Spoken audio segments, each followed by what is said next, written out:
Welcome to What's In, a video game breakdown analysis by Gameopedia, the world's most accurate and comprehensive database for video game metadata. Today, we are breaking down the announcement trailer for Kingdom Come Deliverance 2, an exciting continuation of a beloved story. This section paints a broad theme of the setting and locale the game is set in. It showcases the presence of cinematic cutscenes rendered in real time with the game engine, which are used to present us with a rather serious vibe.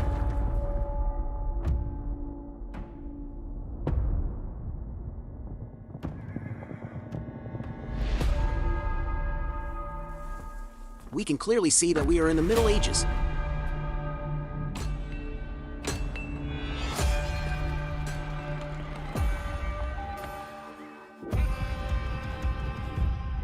I always dreamt of leaving this place. Most likely, the majority of this game will not be cheerful, but it seems like you will have at least some moments. Becoming more than a peasant. With so many successes in adapting video games to TV, it's fitting to show that we not only curate the genre of the game, but we also curate what kind of genre it would be if it was adapted into a movie or TV show. With an adventurous life, it can end before it gets started.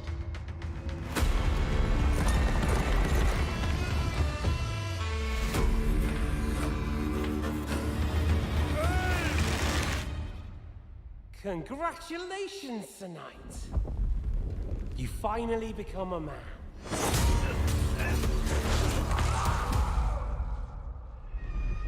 The developers are using flashbacks to remind the player of previous incidents in Henry's life. An effective technique that also helps new players get into the story without having to play the first one. Here we get a small montage of combat. The main perspective, like the first game, appears to be first person.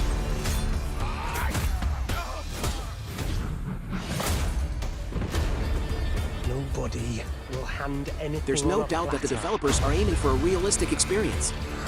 To men like you and me. You still have a long way to go till your work is done.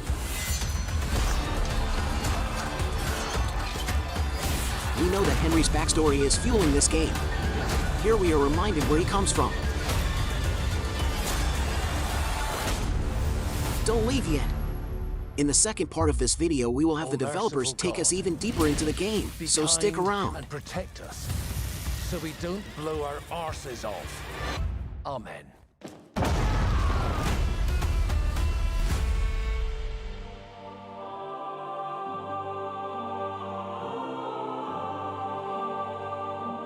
Hello and welcome. My name's Tom McKay, and together with Luke Dale, we're here to present the first in-depth look at Kingdom Come Deliverance 2, an action RPG set in a realistic world of the late Middle Ages. We're in Kuttenberg, a gorgeous city at the heart of Europe, but also at the heart of KCD2. So let's take you into the world of the game with the help of Warhorse, the creators of this medieval saga. Kingdom Come Deliverance 2 follows the adventures of Henry, a young lad who barely survives the invasion of a raiding force on his village. Henry embarks on a quest of revenge against those who butchered his family and burned his home to the ground. As a trusted squire and friend to young Sir Hans, our hero Henry is sent on a simple mission, but things turn ugly very soon. Kingdom Come Deliverance 2 is a continuation of Henry's previous adventures, but the story's written in such a way that it's perfect for newcomers to Henry's journey. Henry is a character that I think everybody can identify with because he starts off as a kind of nobody and goes through life with all these immense challenges. And I feel like everybody can relate to that. Hans is all the kind of fun times and all the kind of ebullience and joy that Henry has in himself, but it takes a bit of accessing, and I think Hans really helps him to do that. Whew. You were right about our stench. Let's hope this water isn't too cold. You wouldn't want your pride and joy shrinking. I'm more worried about it being too deep. Come on. What we are making now is what it was supposed to be in the beginning, but we were not able to do it because we didn't have enough resources and experience and all that stuff. We've proven that the concept works, and now we can take it to another level, which we always wanted. The game is much bigger in scope. Original game we had, I don't know, 3 hours of cutscenes. Now we have more than 5. Regarding the size of the world, it's 2 times bigger than it was. The story is longer and much more epic. So previously it was about an issues of small nobility with bandits in their villages. Now it's about problems of kings. This is a behemoth of a game in comparison to the first, in my opinion. I think it's got so much more energy and pace and adventure and action and fun and trial and tribulation and just everything that you could want from setting up the characters so beautifully in the first game and then throwing them out there and going, right, let's see what you're made of. This is going to be so much fun. Henry is a young guy, so he's not really like so deeply entrenched in his already, set character traits. So you can build your Henry in a different ways. And that all means that it's actually on you who you want to be. You can save the world, or you can help to punish it for its sins.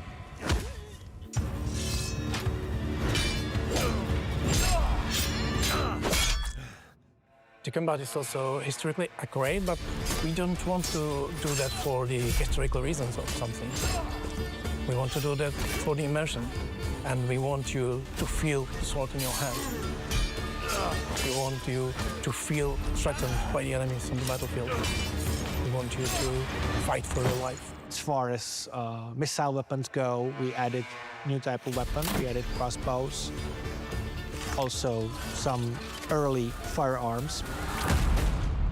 Kingdom Come feels like the good old school RPGs. It will always surprise you what you can and cannot do.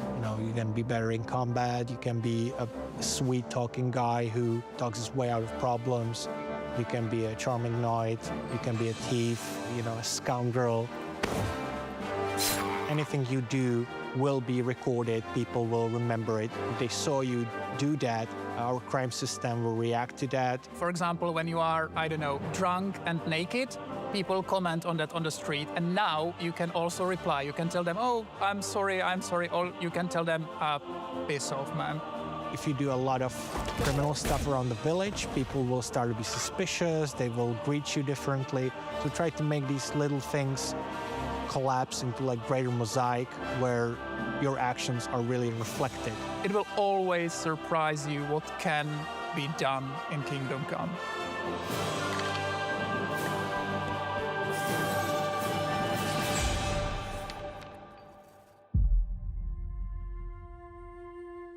We are moving to different places, so one map is taking place on the actual place that's called Bohemian Paradise. And it's really beautiful nature with quite unusual rocky formations all around.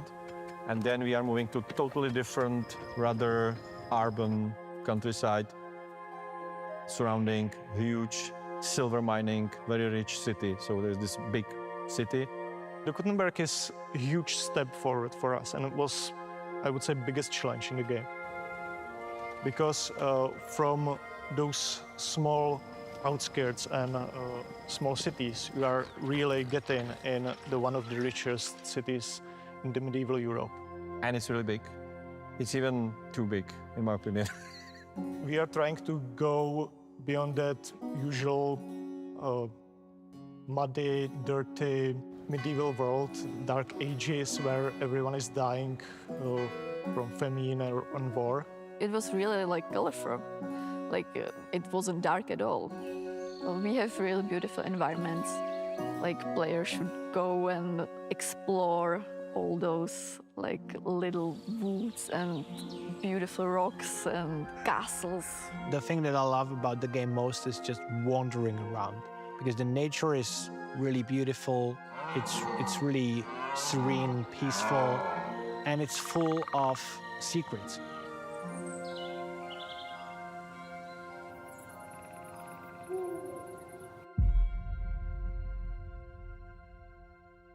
Music is a big part of the game. You'll be blown away. In this game, you can experience something you cannot experience anywhere else. I think players will be really impressed by that. My message to the fans would be you are in for a ride. Thank you for all your support. Please follow us on our journey to create something unique. Kingdom Come Deliverance 2 will be released by the end of this year. See you in KCD 2. That wraps up our game breakdown of Kingdom Come Deliverance 2. Imagine, from this video alone, we were able to tag more than 50 unique attributes. As we learn more about the game moving forward, we'll refine and update our database. If you are interested in our data products, please reach out. Make sure to like and subscribe for more content and check out our other game breakdowns. Until next time.